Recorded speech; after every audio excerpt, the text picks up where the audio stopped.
Welcome back for the opinion of the late night gamer on Field Commander Napoleon. Now you have seen me played through this game, and it was actually the first time I played through a campaign. So it was a nice experience. I was able to win it. I'm guessing that this is the easiest one. I don't know that for sure, of course.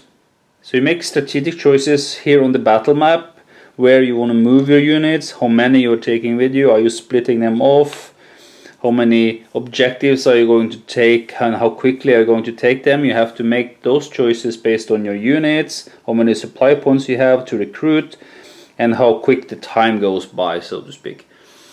The AI will react, or it wouldn't. Well, he won't actually react to what you're doing, but he is moving about in a random fashion. The more supply you have, the easier he will advance on you. So a critical part of this game is to keep the enemy supplies low. If you can do that, you will severely hamper the enemy, and he will perhaps hold or go to a random space instead of moving on a French-held objective. And you can eradicate his supplies by taking him into battle. If you induce a lot of unnecessary battles, you will drain him for supply. So that is certainly a valid strategy here. Yeah, it's a kind of a, well, I wouldn't say it's cheating, but it's like exploiting the AI, and that's perhaps a bit of a weakness. So the other place you will be making strategic choices is, of course, here on the battlefield itself, and your choices will be, of course, where you initially place your units and in which formation you're placing your units in. After that, it's the AI will move according to a random draw of battle plans, and you have to sort of react to that and decide if you want to go into column and advance, or you want to stay in line formation. Do you want to use your cavalry, which can move quicker? And your cannons is, of course, important to shell the battlefield. I don't know. I think it's really neat where you can you have this separation of formation between line formation and column formation, and that actually feels very thematic. And in this moment, I mean, historical moment, or this historical time period, it certainly was important whether your units were in line or in column formation. Perhaps there's too little distinguishing these two formations, because you can attack in column formation. Well, you have to roll for activation, sure, but you can attack in column formation, and that attack has the same likelihood of succeeding and creating damage as an attack in line formation. The only difference is actually how easy you can initiate that attack. But if you have a unit that has a high activation value, you have a very good chance of activating it anyhow. So then the choice of line and column does not become so important. Of course, if they advance on you, the line is a more defensive position. Perhaps it also should have been a better offensive position. I don't know. It kind of feels a little bit weird that you can march as quick in line as in column, and you can attack as good in column as in line. So also when the enemy draws his battle plans, well, of course, they have a fixed number of battle plans based on the scenario. They and if there is something, well, I'm not sure it's weird, but a little strange perhaps. If there are few units in the battle, few enemy units in the battle, they still get to draw the maximum number of battle plans, and that may provide a situation where all the units, or most of the units, will actually be drawing these battle plans, and sometimes very weird things can happen. I mean, in my game I drew a lot of this melee plan, even though the units were too far away to really go into melee. So all it did was that, well, they advanced. Well, they didn't even do that. They tried to attack and go into line formation, staying in the spot. So in that sense, these standard orders actually work better, because they are dependent on the distance to the enemy unit. If they're far away, they'll advance. If they're closer, they'll go into attack. So that may feel a little bit weird. So I also did a playthrough recently of this game here, which is Field Commander Rommel, which is the first game in this Field Commander series. And they kind of sorted that out a little bit differently, because the enemy got their battle plan numbers based on the number of units in battle, and also those battle plans sort of almost worked a little bit better because there's no movement in battle here. There's no, so the battle are just a roll of the dice based on your attack and defense values, and the battle plan sort of boosted and enhanced those numbers. That was one of the things that the battle plans did, and gave them extra hits and so forth. That really made it tougher in battle. You really dreaded the enemy battle plans. Now it's almost like it doesn't matter too much what kind of battle plans they draw. They will have some good and some bad, and when we start the battle they will mess up if there are few units in the battle. And you always place the battle plan on the unit with the highest number, so the most dangerous units have also the highest likelihood of doing something weird in the beginning of the battle. So I don't know, perhaps that's a little aspect of the game which I'm not so very appreciative of, I guess. So if you are talking about strange things or things that I don't particularly enjoy with this game, I would also like to mention this thing here, the withdrawal phase. I find that very unforgiving, because what happens is that if the battle goes into withdrawal, you would just roll a die on this table to see what happens, and if you retreat you have to leave the area even if you're stronger than the enemy, and you would have survived if the battle was dragging on. So I'm not sure what that simulates, that a stronger army may retreat. Could be some kind of lack of information or misjudgments of the battle. They might look stronger than they actually are, but it only happens when the battle has dragged on for some time. So you need to finish the battle before it goes into withdrawal. You may risk to have to retreat.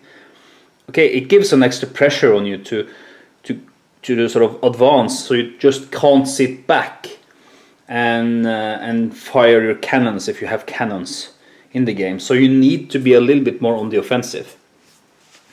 So that's fair. I think the game needs that. It needs a push towards being offensive. Because if you just sit back and wait, you will pick off the enemy one by one. I would like to say a few words about the advance order. What is unclear to me is that when a unit gets an order to move towards a French-held objective, like in this case, would they go, well, they will go the shortest route, I guess, but would they go into this area fighting these enemies, or will they go around them?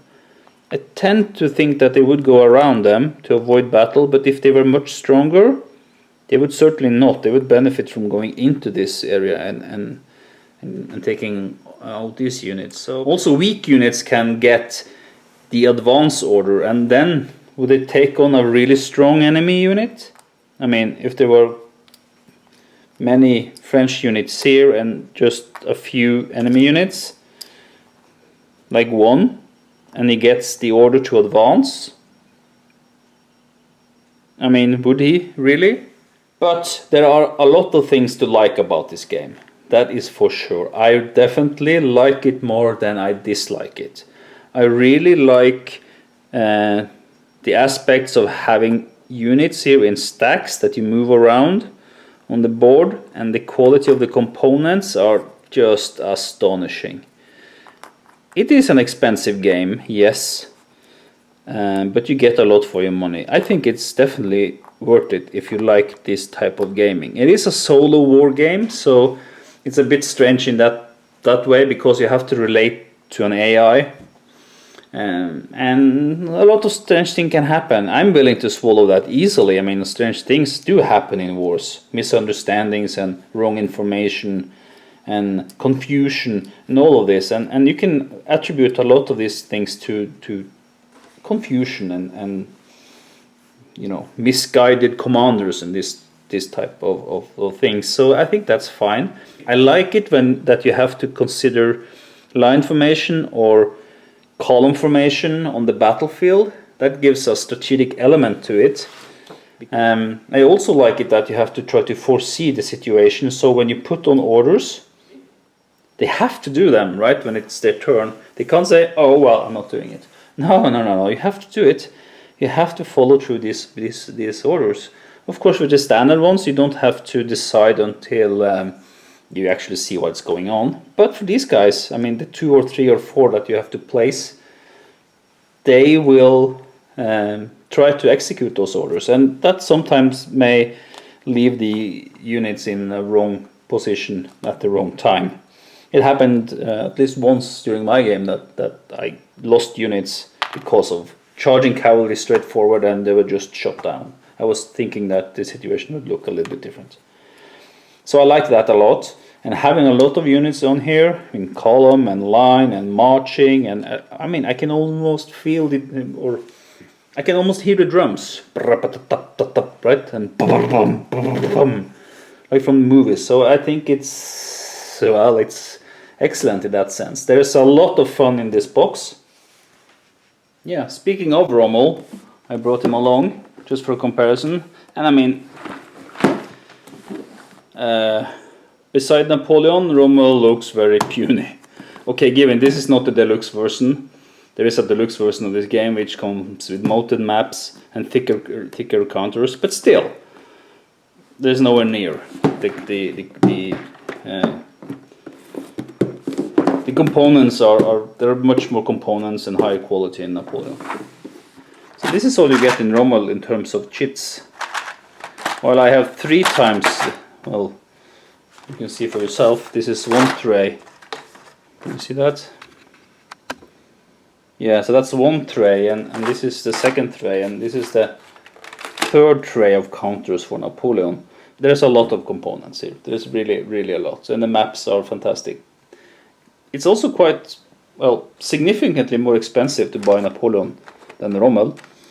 So if you're interested in this game system to try to figure it out, if you like it or not, I would actually suggest picking up Field Commander Rommel. And if you can find the non-deluxe version, it's really a bargain nowadays. I mean, you can get it quite cheap if you can find it in non-deluxe version.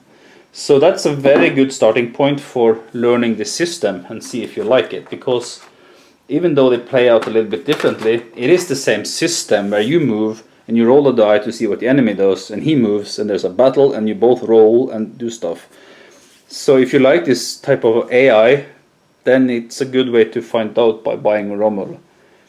These upgrade counters is something very interesting that Rommel have and Napoleon do not have. If you've seen my playthrough of Rommel, you would know that when units are victorious in battle, they would potentially get an upgrade that will improve their stats. You don't see that in Napoleon.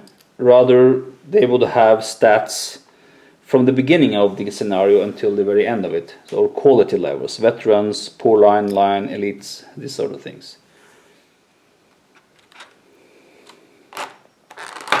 But the battles are, of course, very different. In Rommel, you just look at the stats of the units and you roll a die, or you roll a d6 for every side. And you score a hit if your number is lower than what's written on the counter.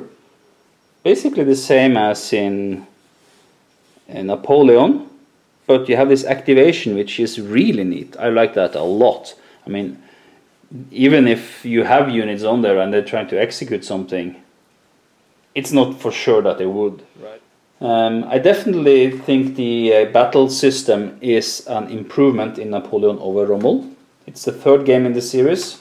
It's going to be interesting to see what they do now with Field Commander Nimitz, which is out now. I'm looking forward to watch some videos on that. I haven't pre-ordered the game to see how the battles are being executed in that game. Solo board gaming may not be for everyone, and solo wargaming may even be for fewer people than that. I do like both for a variety of reasons, and Field Commander Napoleon is an amazing game in many ways. Sure, it may be stuff in there that is not optimal or that you find weird or even define as a clear weakness, but all in all I think this game is very good. There are not many companies developing solo war games or solo board games at all. Yeah, there's a lot of these cooperative games nowadays, but this is a pure solo game. So there's no relating to other players at all, cooperative or not. And a challenging thing in solo games is of course the AI. How does the AI behave? I think it gives a challenge, and sometimes the unexpected happens due to this randomness in the AI. I think that's absolutely fine. I can for sure live with that. We need some random elements in the game anyway. So I had a great time playing Field Commander Napoleon. I would certainly play it again, and I will play it again. I'm very interested now in to see how the other campaigns play out, what other types of units become available, and how does the enemy look like in Russia or in Spain or in Egypt, and all these other maps that's in here. So very many thanks to DVG that produces and keeps developing solo war games. Big thumbs up from me to them. So I'm not going to give this game a rating, so it's not a review, it's just my impressions of the game. And as I've said numerous of times now, I enjoy this game. I like it. I will play it more. It will stay in my collection. And I hope that this video and my playthroughs has been helpful to anyone out there trying to decide if this game may or may not be for them. So that's my only goal here, just to give impressions and show how the game plays out. I'll be happy to get comments in the YouTube commentary or on the Board Game Geek commentary fields. Do you agree? Do you disagree with my impressions? I mean, do you have other things you would like to add? Please feel free to comment on them. Until next time, have a nice day. Bye bye.